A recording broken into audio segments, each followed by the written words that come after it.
Sri Gajanan Vijay Granth, Chapter 5. O eternal, unconquerable entity, full of happiness and mercy, I bow down to you and seek your protection. I am just a brow-beaten sinner, devoid of authority to sing laurels to you. So help me, Almighty. But I know one thing: people in authority go to any level to rescue the helpless and poor. God Shiv Shankar Mahesh smeared his body with ash. The smallness of the small does not bother the big at all. I am at your mercy and bow down to you. Mother always fulfills the wants of a child. I am solely depending on you to complete this treatise. Devotees thronged to Shigao to revere the saint. His reputation had spread far and wide. He wanted to keep away from it all and walked away to the woods without leaving any clue about his whereabouts. One day he walked away to an ancient temple of Shiva, an age-old structure in the forest near Pimpalgaon, by the side of a stream, and sat steady in the hall in Padmasan pose away from the worldly din. A group of cowherds brought the cattle for their routine gulp of water. They entered the temple when the cows were slurping, and next to God Shiva they saw the saint sitting. All these years they saw none sitting there. His eyes were closed. He was in the Padmasan pose. Some of them sat in front of him. His eyes were still closed. He did not speak to them. They couldn't understand the reason of it all. They brought him some bread, thinking that he was starving. They tried to wake him up from his trance and was surprised that there was no response. They touched his body. It was warm. He was alive. No cause for alarm. Some thought he to be a phantom. How could that be in a holy temple? Maybe he is God himself, they further thought, and considered themselves a fortunate lot. They worshipped him with water and flowers, washed his feet, offered onion and bread. They sat around him and sang prayers. Then they remembered that it was time to go back. The elders will worry over the delay and come searching for the children. The calves will start lowing for the mother cow's return. They went home and told their parents about the strange appearance of a pious saint at the old temple of Shiva, which changed the status for a while. People of the village went there early next day. The saint was still there, in his trance in the same position as he was. Food offered earlier was still lying there. Some thought he was a yogi, others called him an incarnation of God. On one point they agreed, that the saint was in a trance. They remembered Saint Jalandhar, who stayed there in trance for 12 years. They brought the saint to Pipalgaon with great pomp and flair. On a special palanquin they took him there. They scattered vermilion powder and various flowers on him on the way to Pipalgaon. A special seat was arranged for him in the temple of Hanuman. Since he did not come out of the trance, the villagers decided to fast until he returned to awareness. The saint immediately opened his eyes and came out of his stupor. Jubilant villagers bowed down to him and got him food as an offering. News of saint coming to Pipalgaon spread in the neighborhood and reached Shigao. In Tuesday's weekly market crowd, they talked of the saint and his whereabouts. Bankat Lal and his wife rushed to Pipalgaon. They requested the saint with folded hands to come back to Shigao.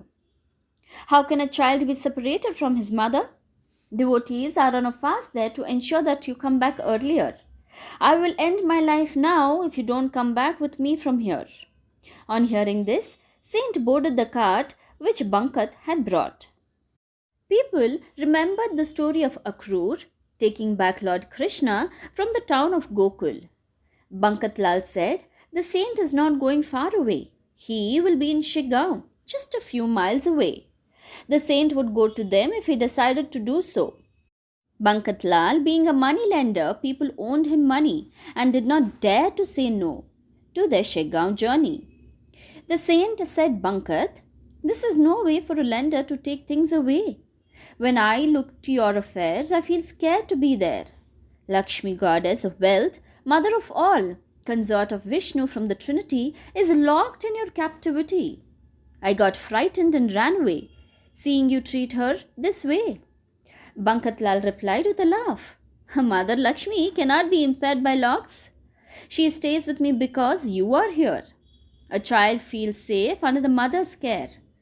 Your sacred feet are the real wealth to me. I don't care for anything else. That's why I came to Pipilgao to bring you back to this dwell. Nothing here belongs to me. It's all yours. How can a watchman stop the owner from entering his own quarters? You may do whatever you like, go wherever you want to go, bless the whole world, but don't forget us, simple folks of town Shegao. Cows go out in the morning but return to the shed in the evening. That's what we request you to do. That's our earnest entreaty. Thus Bankatlal brought the saint back to the lovely town of Shegao, where he stayed for a few days and then went away. It so happened that one fine morning the saint left for Adgaon without an inkling, like transporting of God Hanuman with the speed of a windy storm. It was Vaishak in summer. Water had dried up everywhere. At hot noon, he reached village Akoli, lips dry with thirst and perspiring profusely. He looked around for water. A farmer named Bhaskar was working in his field further. A farmer toils hard to produce food for all, facing all the vagaries of weather. He is an important member of the society in general. Water was so scarce in Akoli, one may get ghee more easily. Bhaskar had brought for himself a pitcher full of water and some bread. These were kept under a shrub. The saint asked of him just a few sips to gulp. Please give me water, I am thirsty. Please don't say no, it is considered a pious deed to give water to the thirsty indeed. In scorching summer, wealthy people open water booths for travelers on highways to quench their thirst. A gulp or two is what I need. Bhaskar replied, How can I reckon it is a good turn to offer water to a useless person, unmindful of his naked condition? Religious books relate a good action to offerings made to orphans, disabled, and to persons to help redeem a social ill. It is a sin to quench your thirst, as you are one of the undeserving people around. No one will ever nourish a snake on humanitarian grounds or offer protection to a thief in his own house. You are getting fat begging from door to door, a burden to a society, nothing more. I have brought this water on my head for me and not you, oh dumb head. I won't give you a drop, so walk away, you flop. Because of lazy people like you thriving in our society, we are defamed to a great extent in the world community. The saint smiled and walked his way and saw a well not far away. Seeing him thus walking by, Bhaskar yelled out aloud, That well is not worth a try. It is completely dry. There is no one around us within a 2-mile radius. The saint said, If that be right, I'll try to get water in it. I am aware that you are deserving people face great torture without water. Let me try something in society's interest. God will help me if my intentions are honest. He peeped into the well. It was completely dry. He sat under a tree on a rock nearby. With eyes closed, he meditated a while, solemnly imploring Almighty to fill in the well for the community. He invoked God in all his names. Please fill in water in this dry space. People look worried. There is not a drop left in any of the wells. All human efforts have failed. Please come to their rescue. Impossible things you can do. You saved cats from a burning furnace and emerged from a pillar at Prahlad's request. You devoured 12 villages around Gokul as Vaishvanar. You lifted a mountain as Murari on your little finger. You posed as an untouchable for Sant Damaji Pant and tended the cattle of Sant Chokha Mahila. You protected the birds of Sant Savati Mali and created water for Namdev in a hot Marwa alley. God Almighty, if you so desire, you can fill this well with water. His invocation went on fervently, and a spring of water shot up in the well. God's creativity has no limits.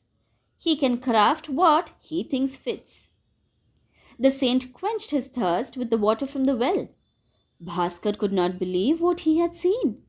How can a dry well for 12 years be now full, surging with water? It means that the person whom he slighted was not an ordinary man but a saint.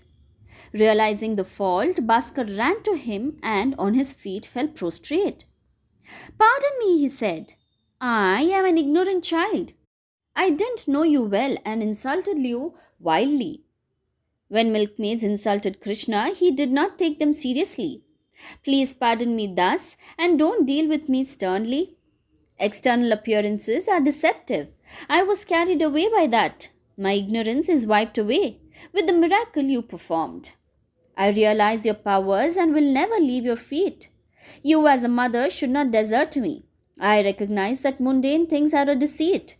Don't lament," said the seer. "I created water here to avoid you bringing it from places not near. Don't give up your pursuits. This water is for you. Cultivate rich fields as you used to do." "Don't tempt me, O saint," said Bhaskar in humiliation. "I was like the dry well. You have filled it with comprehension. This is a fine spring of faith. With this water I will grow a fruit garden of deep devotion. O saint, bless me so. I will plant trees of good moral education, flowers and plants of determined action. I will do away with the transitory attachment enticing me in worldly temptation." Look at the transformation that came out in Bhaskar's action with the brief association of a saintly incarnation. Sant Tukaram in his dissertation writes of the effects of a saint's darshan. It's worthwhile reading that script for your own benefit. News of a dry well filling with water spread to the villages like wildfire.